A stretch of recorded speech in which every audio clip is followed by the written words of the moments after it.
That was the melody of Jingle Bells from our Easy Holiday Duets sheet music, and it was played by our special guest teacher on French horn, Mr. Hontz. You can download the sheet music at the link posted below. Now, we're going to go ahead and break this song down into 4 phrases and practice them at a slower tempo, one at a time. Here's a quick review of the notes that you'll need to know for this song, and you can pause the screen here to take a minute and check them out. Let's get started with phrase 1.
Okay, once you've practiced all 4 phrases and you feel like you can play them with a good sound and all the right rhythms and all the right notes, it's time to put it all together and try to play the full song.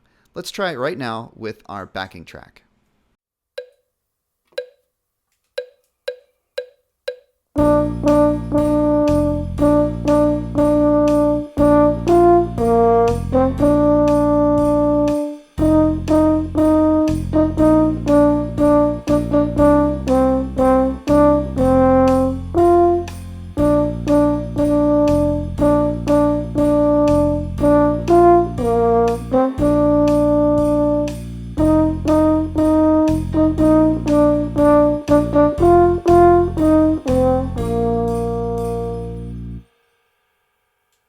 Remember, you can download the sheet music at the link below, and don't forget to subscribe for more great videos like this one. Thanks for watching, everybody. Now go practice.